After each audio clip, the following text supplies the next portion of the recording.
Toute l'actu télé, radio, presse et web, c'est dans Réveil Média avec Nicolas Nadeau et son équipe. Et cette semaine, dans Réveil Média, on a le plaisir d'accueillir l'acteur Nicolas Marié. Bonjour. Bonjour. Bienvenue dans Réveil Média. Mais je suis ravi d'être avec On est vous. très très content. Alors c'est vrai que j'ai préparé votre interview, vous avez une carrière hallucinante quand même. Énorme. On passe justement à la première séquence de cette émission, c'est l'interview. Réveil Média, l'interview de la semaine. Alors dans cette émission, Nicolas Marié, on a une petite habitude, on reparcourt la biographie de notre invité. Est-ce que vous êtes d'accord ?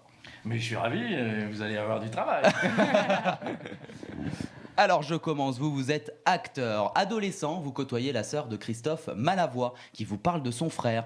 C'est alors un véritable déclic, vous décidez de faire de la comédie votre métier. Le bac en poche, vous suivez des cours de théâtre auprès de Raymond Gérard, c'est bien ça ? Ouais, c'est J'ai ça, vérifié auprès d'Émilie. Par la suite, vous parcourez les routes pour monter des festivals de théâtre avec Roger Louret, où vous faites la rencontre entre autres de Muriel Robin ou encore d'Elie Semoun. Vous touchez à toutes les facettes du métier de comédien. Alors que votre CV au théâtre est déjà bien rempli, nous avons eu l'occasion de vous voir dans plusieurs téléfilms comme Julie Lescaut, Nextor Burma ou encore Les Cordiers, Juges et Flics. Au cinéma, vous avez joué dans de nombreux films, notamment le Zèbre de Jean Poiret en 92, La Maladie de Sauch, c'est comme ça qu'on dit, de Sauch. Saxe. De Saxe, voilà, j'avais un petit doute en 99. 99 francs en 2007, mais également dans de nombreux longs métrages de votre ami Albert Dupontel, comme Bernie en 96, Enfermé dehors en 2006 ou plus récemment 9 mois ferme. Côté voix, c'est vous qui doublez, écoutez bien ça, c'est vous qui doublez entre autres les personnages de Jarod dans Le Caméléon, de Jimmy Trivette dans Le coéquipier de Chuck Norris dans Walker Texas Ranger, et encore Bubble, un des personnages du monde de Nemo. C'est incroyable. Et aujourd'hui, on vous retrouvera à partir du 1er octobre à 20h50 sur France 2 dans la série Les Hommes de l'Ombre, mais également dans Soda, prime time prochainement prévu sur W9. On a une autre petite habitude dans cette émission, Nicolas Marié. On va écouter une audio clin d'œil. Et cet audio, c'est l'extrait de votre discours à la cérémonie des Césars 2014. Ce jour-là, vous êtes allé récupérer le César du meilleur scénario pour 9 mois ferme d'Albert Dupontel. Écoutez. Albert m'a demandé de le représenter ce soir. Permettez-moi juste de souligner que s'il me l'a demandé à moi, ce n'est sans doute pas un hasard. Il me l'a demandé parce que j'ai participé à tous ces films depuis une vingtaine d'années, et bien au-delà de ma petite personne, je sais que c'est à tous ces fidèles, acteurs, machinaux, ingénieurs du son, maquilleuses et tant d'autres, qu'Albert confie le soin de venir recevoir sa récompense. C'est formidable, ça doit être un merveilleux souvenir, ça, Nicolas Marié. Plusieurs choses, c'est un moment très émouvant. C'est une marque de confiance que Albert m'a fait. Il faut savoir que lui disait que, enfin il dit toujours d'ailleurs que la remise de récompense des Césars, c'est au cinéma ce que les Miss France sont à la beauté. En clair, il n'avait pas du tout envie d'y aller. Ouais. Donc il m'y a envoyé moi. C'est quelque chose de protocolaire finalement qui le passionne pas C'est spécialement. des médailles en chocolat, Voilà. quoi. Ouais. Non, Albert n'est pas du tout showbiz, etc. Tout ça l'ennuie. Lui, ce qui compte, c'est d'écrire des textes pour faire ses films. Le reste, ça l'emmerde, en clair.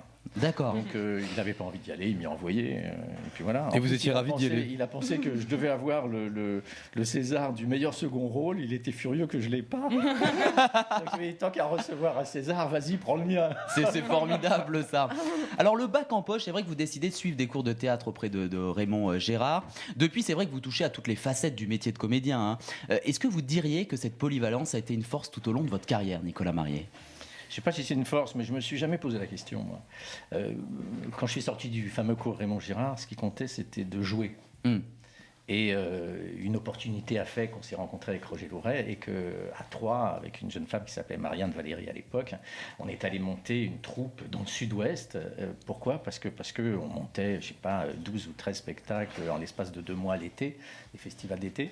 Et puis après, ça a bien marché les années suivantes et donc on a décidé de s'y installer définitivement. Et puis on jouait un peu comme Molière sur des places de village, dans des salles complètement inattendues. Et on était heureux D'accord. C'était un vrai bonheur. Parce qu'encore une fois, ce qui comptait pour nous, c'était de jouer. Et c'était de se confronter aux grands textes, ou aux moins grands, à ceux qu'on écrivait nous-mêmes. Donc ça a été très formateur, ça. Et puis après, tout simplement, j'ai rencontré ma femme, et on a dit qu'on partait, et puis voilà. Et puis on est venu à Paris, j'étais parisien, moi. Et puis de fil en aiguille, après, la télé vous demande, le cinéma, la synchro. Donc, moi, c'est devenu un grand plaisir de ne pas toujours être sur le même format. J'aime bien changer. Vous aimez bien justement varier, oui. Vous faites des voix, oui, des voix off. Moi, je m'amuse autant à tourner au cinéma avec Jean-Pierre Jeunet qu'à la je vais être télévision. Fou s'il m'entend. que de doubler le caméléon ou n'importe quel autre. Il y a une mauvaise image sur le doublage, mais c'est une erreur. Vous savez, on est en train. Je vais faire un Pourquoi parallèle. justement il y a cette mauvaise image? Parce que quelque part ça concurrence la création française. Et en ça, ils ont raison. Mais je sais pas, une mauvaise image, toujours une mauvaise image de bêtises comme ça, mais c'est pas grave. Non, mais parce que le doublage, si vous voulez, c'est au cinéma ce que je sais pas. Vous savez, ils sont en train de faire comment on appelle ça, un alias de la grotte Chauvet. Où il y a eu un alias de Lascaux. Oui. Le doublage, c'est la même chose. D'accord. Cet avantage en plus, c'est-à-dire on fait un alias. Alors on essaie de se rapprocher au maximum, mais il y a toute une part de création pour un acteur sur le doublage. Ça demande un effort supplémentaire par rapport à tourner dans un film, parce qu'il faut être aussi synchro avec les lèvres du personnage, etc. C'est quand même compliqué. Il y a une technique. Il y a une technique. Une technique particulière, mais un effort supplémentaire, non. Il y a autrement plus de travail quand vous avez bien sûr. à préparer un texte que quand vous arrivez. Non, là, il faut effectivement de l'expérience et il faut de la technique. Mais une fois que vous avez dépassé ça, vous savez, c'est comme à la radio. C'est la même chose. Ça fait très peur, le micro, les premières fois. Mais une fois que vous avez oublié ça, après... on n'y pense plus, nous. On n'y pense plus, ouais. Parfois même, on oublie qu'on est dans une émission. Ah, Caro. Mais c'est ça qui en fait l'originalité, qui fait qu'on dérape. Tout ce qui compte dans nos métiers, c'est de déraper, c'est de sortir de ces fameuses rails de convention. Bien sûr. Au théâtre, c'est la même chose. Dans n'importe quel support d'acteur, c'est la même chose. On vous retrouvera, Nicolas Marie, dans la saison 2 des Hommes de l'Ombre, la série politique de France 2. Alors, diffusion de 2 épisodes tous les mercredis à 20h50 du 1er au 15 octobre. Cette série, pour le rappeler un peu aux auditeurs, relate l'exercice du pouvoir et des scandales que cela peut provoquer. Après une saison 1 où il était question d'un président de la République française qui décède, victime d'un attentat à la bombe, des élections anticipées en urgence pour élire un nouveau chef de l'État. Dans cette saison 2, vous jouez le rôle justement de ce nouveau président. Comment avez-vous été approché pour jouer dans cette série ? J'étais approché très simplement par la productrice qui s'appelle Charline Delépine, que j'avais connue il y a 20 ans de ça. On avait fait un... Donc c'était les retrouvailles, là, alors. C'était les retrouvailles, oui. C'était quelque chose de très original qui est passé une fois à la télé, qui était un film avec José Garcia. C'était le premier film, entre guillemets, c'était un court, il faisait 30-32 minutes. Et je faisais un homme politique qui était pris en charge par un spin doctor comme José Garcia. Et du coup, elle s'était souvenue de ça. Et puis, elle avait vu, je pense, des films 99 francs, parce qu'il fallait quelqu'un d'autorité. Donc voilà, j'étais choisi, mais que je sois élu président de la République, ça c'est les hasards du métier. Nathalie Baye n'ayant pas voulu... Être président de la République sans être élu, c'est quand même formidable. Mais c'est quand même formidable. C'est quand même génial. Et justement, Nicolas Marie, avec Vincent, je ne sais pas si tu te souviens, tu dois t'en souvenir, on avait assisté au tournage du film Un homme d'État. Tout à fait. Avec comme acteur principal Patrick Braoudé, qui lui aussi jouait dans ce film le rôle d'un président de la République. Il nous avait confié se sentir habité par la fonction. Ça a été votre cas durant le tournage de ce point-là? Non, mais Patrick Braoudé, c'est vrai, nous avait.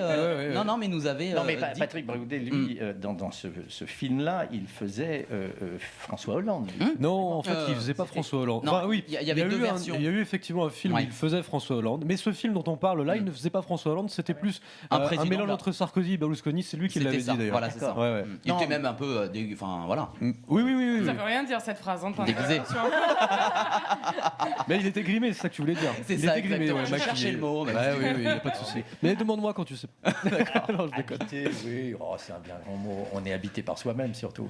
Mais oui, non, parce que la réalité au cinéma, vous savez, ou à la télévision, on filme la pensée. À partir de là, si vous cherchez à trop composer, c'est faux. Donc vous essayez de ramener au maximum le personnage qu'on vous demande d'interpréter à vous. Si vous ne le ramenez pas à vous, vous n'êtes pas nature et vous passez à côté.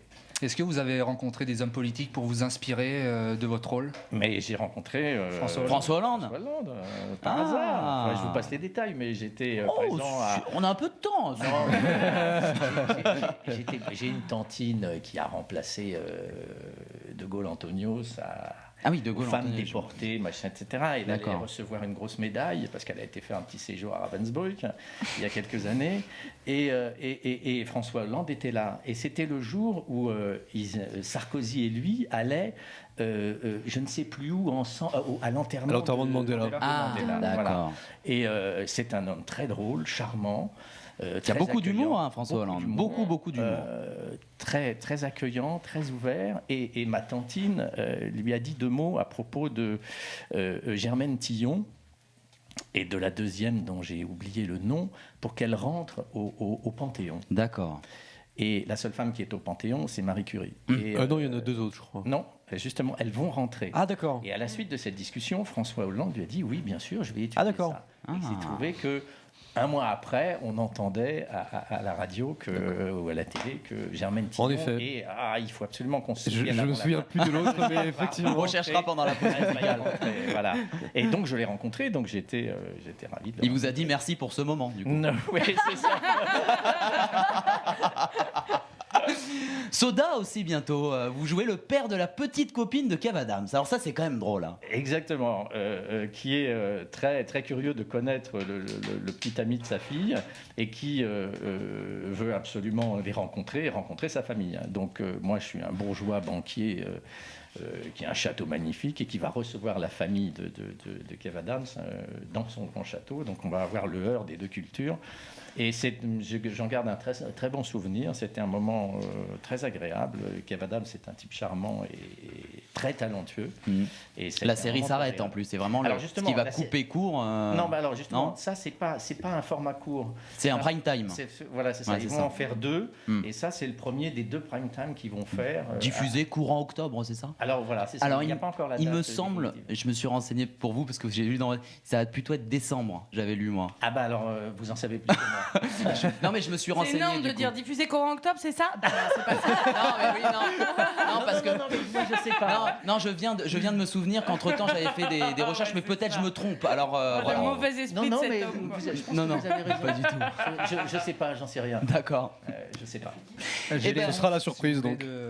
Morgane Allénon. Ouais. Il s'agit de Germaine Tillon et de Geneviève de Gaulle. Eh ben voilà, bravo. On a des bons journalistes dans cette équipe. Ouais, des bonnes connexions 3G. Nicolas Marié, vous restez avec nous tout au long de l'émission pour participer à nos rubriques. Radio VL. Radio VL.